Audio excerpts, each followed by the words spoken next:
ओम नमः शिवाय। दोस्तों आपका हमारे चैनल पर स्वागत है।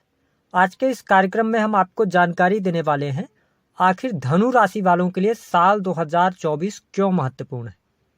साल 2024 में 4 बड़े ग्रहों के प्रभाव के कारण आपके जीवन में क्या परिवर्तन होंगे और कौन सी चीजें आपको इस वर्ष प्राप्त होने वाली है, इस पर भी चर्चा करेंगे। और यदि आपने इस वीडियो को पूरा देखा तो इसमें हम कुछ खास महत्वपूर्ण बातें आपको बताएंगे। जो ग्रह हैं उनके गोचर के आधार पर इन ग्रहों को कैसे एक्टिवेट करना है, कैसे आपको लाभ इनसे प्राप्त करना है।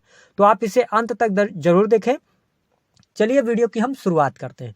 हम सबसे पहले बात करते हैं गुरुदेव बृहस्पति की, जो कि आपके राशि के स्वामी भी बनते हैं। गुरुदेव बृहस्पति 1 मई 2024 तक आपके पंचम भाव में गोचर करेंगे। इसका मतलब यह है कि जनवरी से लेकर और 1 मई 2024 तक आपका टाइम फ्रेम बहुत अच्छा रहेगा। इस दौरान आपके व्यक्तित्व में निखार आएगा, धर्म अध्यात्म के प्रति आप में रुचि जागृत होगी।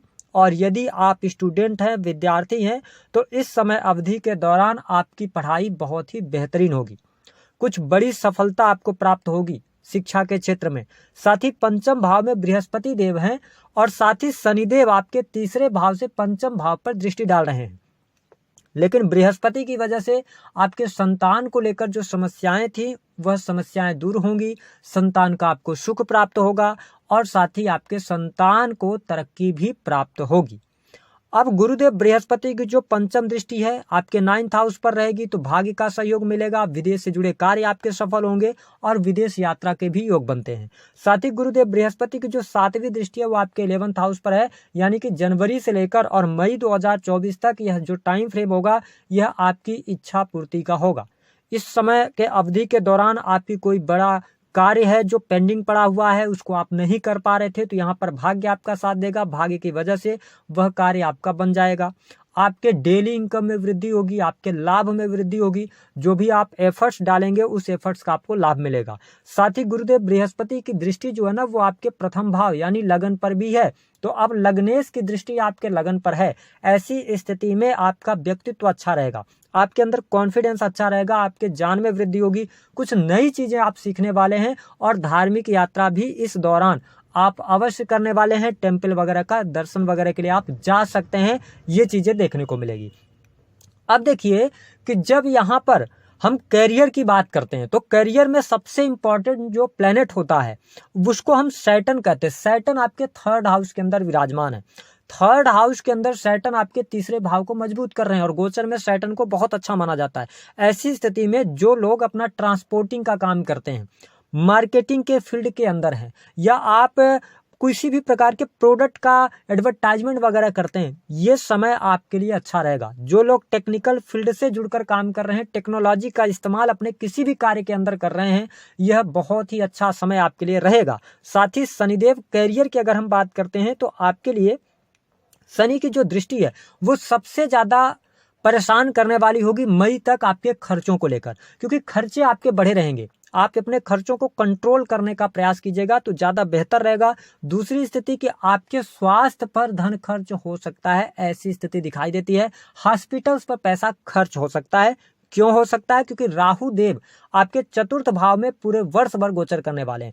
तो राहु जब 4th भाव के अंदर आते हैं तो आपके अंदर कुछ भौतिकता की तरफ ज्यादा जागृति होती है। आप भौतिक चीजों की प्राप्ति के लिए एफर्ट्स डालेंगे। उन एफर्ट्स का शुरुआत में आपको बहुत अच्छे रिजल्ट देखने को नहीं मिलेंगे। अब देखिए जो चेंजेस आने वाले हैं, जो मेजर चेंज होंगे, जो प्राप्तियों की हमने बात करी, वो आपको कहां पर मिलेगा। देखिए कि आपके गुरुदेव बृहस्पति जो कि लग्नेश हैं 1 मई के बाद आपके 6th हाउस में जाएंगे। अब अगर हम किताबी बात करें तो लग्नेश का 6ठे भाव में जाना अच्छा रिजल्ट नहीं माना जाता, लेकिन आप श्योर रहिए गुरुदेव बृहस्पति 6ठे भाव में जाकर बहुत अच्छा रिजल्ट देते हैं। ऐसी स्थिति में आपको 2-3 बातों का ध्यान रखना है। सबसे पहली बात कि आपके बृहस्पति जैसे 6th हाउस में गोचर करते हैं आपको सेवा भावी बन जाना है। 6th हाउस किस चीज का है? सेवा का होता है। तो आप सेवा भावी बन जाइए, आपको बृहस्पति अच्छे रिजल्ट देने लगेंगे, जिससे क्या होगा आपके करियर में ग्रोथ होगी। आप किसी नई चीज की शुरुआत करना चाहते हो तो ये टाइम फ्रेम बहुत बढ़िया रहेगा। 1 मई 2024 के बाद बिजनेस कर रहे हैं तो बिजनेस में आपको ग्रोथ मिलेगी, आपके कार्यों में प्रगति होगी और कार्यों को सही वे में आप करते नजर आएंगे। अगर आप नौकरी कर रहे हैं 6th हाउस के अंदर बृहस्पति आए अब आपको ये लग रहा होगा कि नहीं यहाँ पर आए तो आपको निगेटिव रिजल्ट देंगे, ऐसा नहीं है। 6th हाउस में बृहस्पति आपको नई जॉब दिलवा सकते हैं। बैंकिंग सेक्टर, फिनांस का सेक्टर या सेवा का कोई भी क्षेत्र है, अगर आप तैयारी कर रहे हैं तो आपके लिए बहुत बढ़िया रहेगा। जो लोग किसी भी प्रकार से सर्विस प्रोवाइडिंग कार्यों के अंदर कार्यरत हैं, उनके लिए परिस्थितियां 1 मई के बाद बेहतर बनने जा रही हैं। साथ ही गुरुदेव बृहस्पति की जो 7वीं दृष्टि होगी ना, वो आपके 12th हाउस पर जाएगी। तो मई के बाद धीरे धीरे करके आपके खर्चों में कमी आने लग जाएगी। आपके पुराने जो इन्वेस्टमेंट हैं, उस इन्वेस्टमेंट से आपको लाभ होगा, आपको आपके शैया सुख में वृद्धि होगी, आपकी नींद अच्छी हो जाएगी। तो ये चीजें बहुत बढ़िया हो जाएंगी। जो चीजें अभी आपको परेशान कर रही हैं, क्योंकि शनि का तो ट्रांजिट होना नहीं, शनि की दृष्टि जो है 10वीं, वो आपके 12th हाउस पर है, और जब बृहस्पति उस भाव को देखेंगे तो आपके लिए 12th हाउस की जागृति कर देंगे। ऐसी स्थिति में विदेशी भूमि से आपको लाभ होगा, इंपोर्ट एक्सपोर्ट के कार्यों से लाभ होगा। फॉरेन कंट्री आप जाना चाहते हैं तो ये टाइम फ्रेम आपके लिए बहुत बढ़िया रहेगा। इसके साथ ही बृहस्पति देव की जो 9वीं दृष्टि है, वो आपके लिए भाग्यशाली बनाएगी। तो यानी कि भाग्य के द्वारा भी धन की प्राप्ति आपको होगी। ठीक है, साथ ही आपके बैंक बैलेंस में वृद्धि होगी।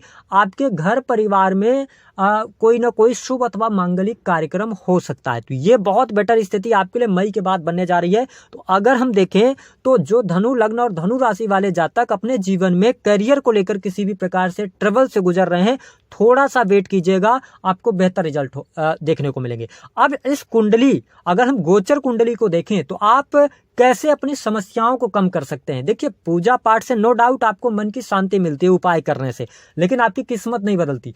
बट अगर हम कुछ चीजों को, ग्रहों को समझ लें तो उससे हम अपनी चीजों को मैनेज कर सकते हैं। अब कैसे करेंगे समझिएगा।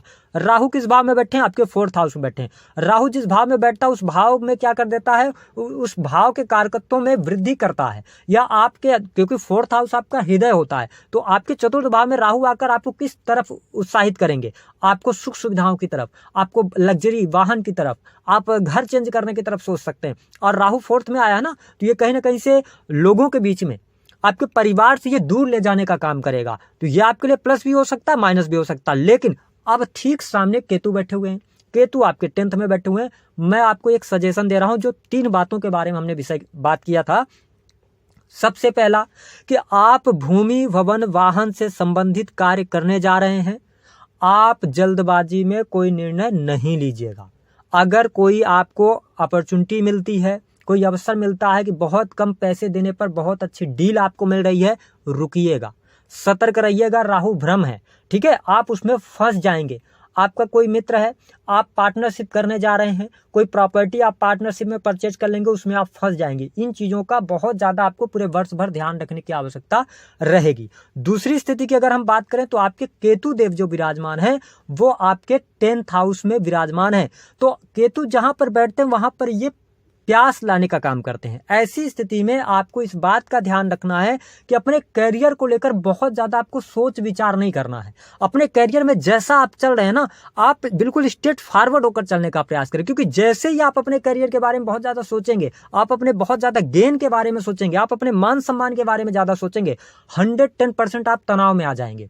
और ये तनाव कहीं ना कहीं से आपको परेशान करने वाला होगा।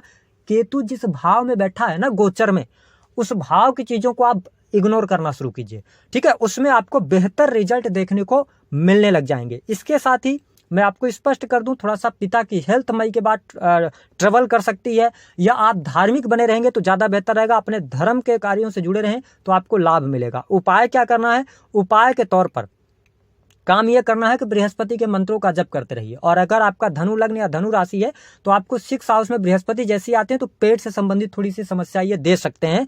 तो आप अपने नहाने के पानी में हल्दी डालना शुरू कीजिए। तो दी गई जानकारी पसंद आई तो वीडियो को लाइक कर दें, चैनल को सब्सक्राइब करें, जितना हो सके शेयर करना।